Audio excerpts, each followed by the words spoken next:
Hello, Yana Webb here. In this video, I'm going to give you some extra tools to learn how to pick out a piano melody by ear. I've done a couple of videos on this, so if you keep watching until the end, I will provide you with a nice surprise or a nice resource that can help you continue with your ear training journey. So here's the thing. I mentioned this in a few videos in the past about ear training when it comes to melodies. So when you're listening for a song or when you're playing a song by ear, obviously there's different components of that song you need to listen for. You need to listen for the chords, you need to listen for the key of the song, you need to listen for whether it's major or minor, you need to listen for the bass, and the other part is you also have to listen for the melody, which in most cases is the easiest part of the song to learn, especially if you know how to navigate the keys on the piano. So what we're going to do is we're going to do a simple exercise, and I'm also going to introduce to you how to listen for the melody. And again, if you're a complete beginner, it's perfectly fine. This will be a good video for you as well. So when you're listening for melodies, there's a few things you need to listen for. In one of my previous videos, I talked about one of the things that you need to listen for is melody direction, meaning is the melody going higher in tone, right? Or is the melody going lower in tone, right? The other thing you need to listen out for, one of the other things you need to listen for is note distance. So yeah, the note may be going in a certain direction, but also how far is the note from the previous note that has been played. So what we're going to do is I'm going to introduce you to certain easy note distances that you need to listen for when you're hearing for a melody in a song.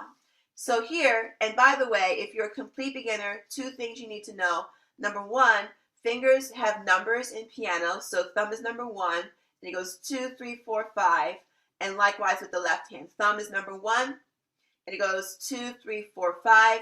The other thing you need to know, at least for this video, is the names of the white keys. C is the white key to the left of the two black keys. And it goes D, E, F, G, like the alphabet. And then after that, it goes A and B and then C again. And then the pattern just repeats. So it's just the same 7 white keys that repeat themselves over and over again.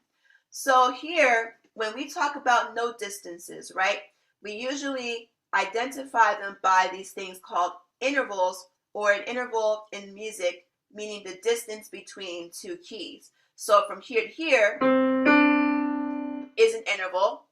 From here to here is an interval, right? From here to here is an interval. Interval, it's just I'm making the intervals bigger, right? So these intervals are given numbers or names. So from C to D is, for example, called a second or a step, because you're stepping from one key to the next, so like a step, right? Or it's called a second because the distance between C and D is 2 keys. So C, D, 1, 2. Another example would be what is called a third or a skip. So from C to E, we have a third because there's a distance of 3 notes. 1, 2, 3. So you would include the bottom and the top note in that calculation. But it's also called a skip because going from C to E, you're skipping D in between. So from there, it just goes a fourth because 1, 2, 3, 4. And then we have a fifth, we have a sixth, we have a seventh, and we have an octave.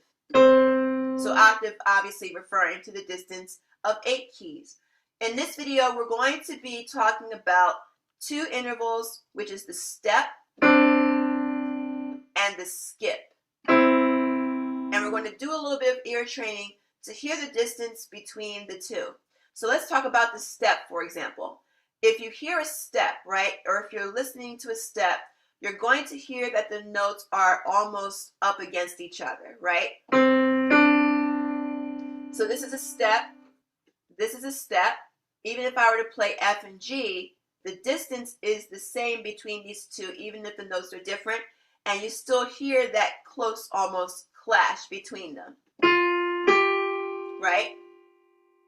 So that's a step Another example of a step could be A and B. So again, 1, 2, and you hear that closeness between them, right? So that's how a step sounds. Before I get into what a skip sounds like, I do want to bring to your attention very quickly, I do have a free piano in 3 steps video. If you're a complete beginner who wants to get in the door when it comes to learning piano, this video will go over everything from naming the keys to being able to play both hands together. That video is free. You can sign up using the link in the description box, so make sure that you remember to do so before you leave this tutorial. So let's talk about the skip, right? If I were to play from C to E, it almost sounds like a harmony, right?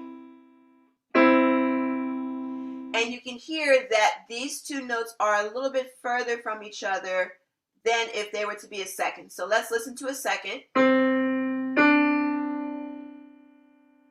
And now let's listen to a third. It almost sounds like a part of a chord, right? Versus these two just being clashed together, right? Let's go for another example. Let's say if I were to play F and G, you can hear how they have a clash. That's the second. But if I were to play F and A, where you have that skip, you can hear that they are slightly further, right? You can almost even hear a note in between. Ba. So, ba, ba, ba. So if you can hear that you can fit a note in between them, you're likely hearing a third. Let's do another example, and then we'll do an exercise. So let's take, let's say G and B, right? So G and A, you'll hear how they're right next to each other. Ba, ba, right? But if I were to play G and B, you'll hear that there is a small distance between them. Again, you can even hear a note in between. If you can hear that you can squeeze a note in there, which is ba, ba, before you go to ba, that means that that note has been skipped and you're hearing a third. So let's do an exercise here. I'm going to cover my notes so you can't see anything. I'm going to play either a second or a third. And again, when you're listening to melodies, right? So that's a third also. It sounds a little bit different, but you can still hear that there's a note in between. So, or here, right? It's just a minor third. That's why it sounds a little bit different. But let's just stick with the ones that we've done earlier, right? So if you're listening for melodies, right, and you're hearing the tones change from one to another, part of what's going to help you hear or play what you hear is hearing what note distances are happening between one note in a melody and another note in a melody. So hopefully that makes sense. All right, let's do a quick exercise here. I'm going to play either a second or a third, and then you have a few seconds to think if it's a second or a third or a step or a skip. Let's just say step or skip, right? And then I will give you the answer. So do you hear a step or a skip here?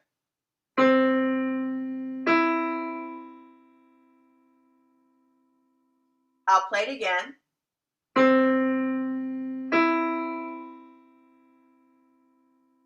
If you said skip, you got it right. Now, you may not get these all right the first time, but that's the whole idea of ear training, because the idea is to train your ear over time. The more you practice this, the better you will get. So even if you mess up a few times, that's perfectly normal. What about this one?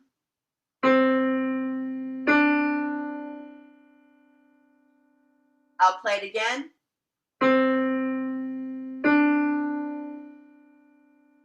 If you said step, you got it right. Let's do maybe 2 or 3 more. So listen closely.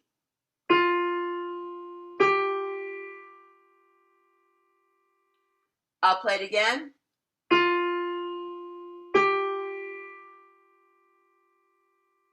If you said step, you got it right. What about this one?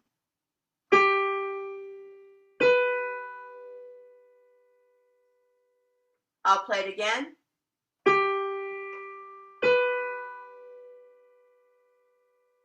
If you said skip, you got it right. So let's do one more.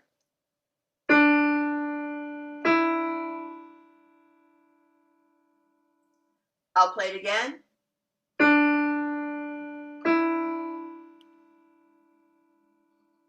If you said step, you got it right.